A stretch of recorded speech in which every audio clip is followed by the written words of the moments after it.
and the child and put the dead child into the fire. She said, "Oh, John, don't." He did not reply, but turned to her and smiled. So these are targets? Yeah, they're based on carnival targets from 100 years ago.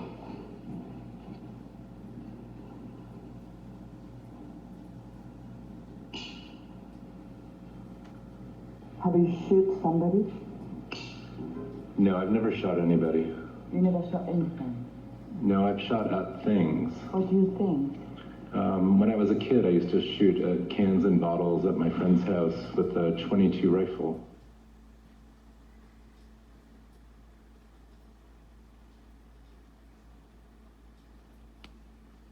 Tim Clifford is a visual artist based in Brooklyn, New York. His work addresses how vernacular objects and images accrue meaning and shape history. His recent work investigates the intersection of aesthetics and violence, of mourning rituals and games of chance. Clifford's work, Target Panic, consists of 100 gouache drawings based on actual shooting targets. The title, Target Panic, refers to a condition that affects competition shooters and snipers who, after years of practice, find themselves suddenly unable to shoot straight. Clifford's ongoing series, Threat Assessment, began in the aftermath of a school shooting which left 26 dead at his childhood elementary school in Newtown, Connecticut. The works, made of paper at life scale, use images from 20th century American shooting galleries found at amusement parks such as Coney Island and in traveling carnivals and fairs to address the ongoing plague of gun violence in American society. Clifford's site-specific public sculpture monument to a missing island, built for Randall's Island Park, commemorates the destruction of an island in New York's East River in 1884 by means of the largest man-made explosion in history prior to the First World War. Clifford's work has been shown at the Hal Happening Gallery, the Bronx Museum of the Arts, and Socrates Sculpture Park.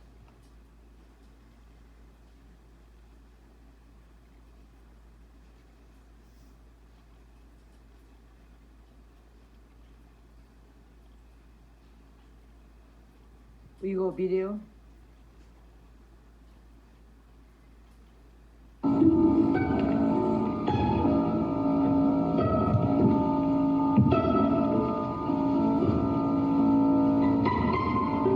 Jenny, you have a note. This is going to trace the going on in this game.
So Tim, you had 400 pages, you read it. What kind of a book is?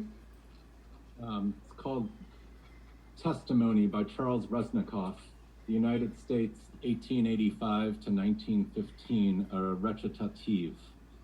And the book is a documentary poem, and all the stories are from hundreds of volumes of court testimony from those years. And it's a litany of domestic violence, racial violence, labor strife, child abuse, immigration conflicts, class conflicts, and the whole thing contradicts the whole myth of American progress. And it covers the time from the end of Reconstruction to the First World War and contains numerous stories outlining the indiscriminate violence used to rob, among others, African Americans of their land, their jobs, and their lives. And Resnikov noted later that he could have chosen any time frame as these things are happening today. Since they're drawn from oral histories, there's language in the text that is both outdated and sometimes offensive. Did you shoot somebody? And I've never shot anybody. You But- know, Shot something. yeah, I did shoot. Not very long. A few times when I was a kid, I went over to a friend's house, and up on the hill behind the barn, we shot a rifle, shot some cans and bottles.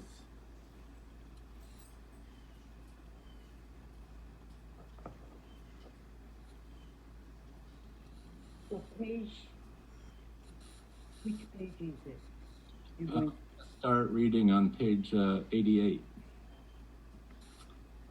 go ahead.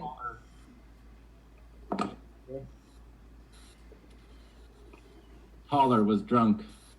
He had a table knife in his hand and began pounding the table with the point until it was bent, cursing and saying he would cut his heart out and hang it on a pole. Wheat got up from the table and went to his room for a pistol. He was back in a few minutes, stood at the door, and asked Haller if he meant him. Haller sprang up, and they tussled in the next room. Mrs. Haller heard one of them fall to the floor and then a shot, and heard her husband cry out, "My God, Kate, I'm shot." There were several shots after that, and Haller ran out of the house, Wheat after him. At the door, Wheat stopped and went back to the room for Haller's pistol, and then went out. By this time, it was dark. She found her husband lying on the ground. A bullet had entered his belly, and there were bloodstains from the house to the body. He had also been shot through the top of his head as he was sitting on the ground, powder burns on both sides of his face, and the top of his head burnt to a crisp. Several men went at night into the Negro's house and shot into it and set fire to his cotton on the gallery. His wife and children ran under the bed, and as the firing from guns and pistols went on and the cotton blazed up, ran through a side door into the woods. The man himself, badly wounded, fled to the house of a neighbor, a white man, and got inside. He was followed. One of those who ran after him put a shotgun against the white man's door and shot a hole through it. Justice, however, was not to be thwarted, for 5 of the men who did this were tried for unlawfully and maliciously injuring and disfiguring the white man's property. A young woman, a Syrian, who had been in the United States only about 6 months and as yet could not speak English, was traveling by railroad from town to town peddling lace. On the same train that had brought her to the town where she was then was a young man with a quart of whiskey and a bottle of wine. 4 or 5 of his friends met him at the station, and they were in the station or about it until the young Syrian woman was alone. Then the young man went into the waiting room and, picking up the young woman's suitcase, asked her if he could take her to a hotel. She was sleepy and indeed asleep when he woke her. He was well dressed and polite, and she thought him a hotel porter and followed him out of the waiting room towards what she thought would be a hotel. They walked along the railroad tracks and then down a street until they came to an alley, and here he turned and went into the alley. His friends had followed them, but not into the alley, and now they waited in the deserted street. In the alley, the young man seized her, frightened. She tried to free herself and began to scream and did free herself, but as she ran out of the alley, 2 of the young men's friends knocked her down and dragged her back, crowding a handkerchief into her mouth and holding her down on the ground. 2 or 3 of them, including the young man who had brought her there, raped her. She had become unconscious because of a blow or a fall, or perhaps merely out of fright, and when she became conscious, took the handkerchief out of her mouth and began to scream again and cried for help in her native speech, and managed to get to her feet, and running to the nearest house, the woman who lived there, awakened by her screams, opened the door and now led her into the house while the young men gathered about the porch, but they did not follow her.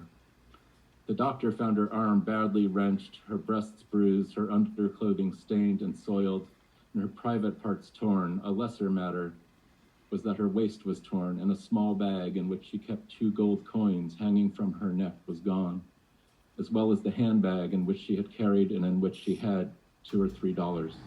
Blackout.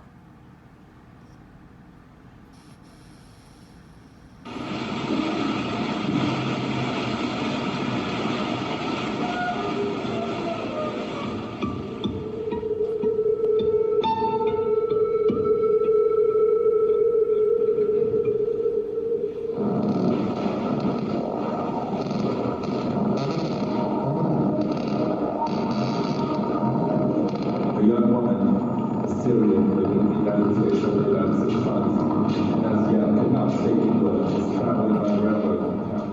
Soap, no toothbrush, all the photos in my house were destroyed, so the only ones I had were on my phone. One bag with me to Aleppo, 7 hours in a car. If it's really true what they say. He's never been to Vietnam. He was drafted, but he opted to be a conscientious objector.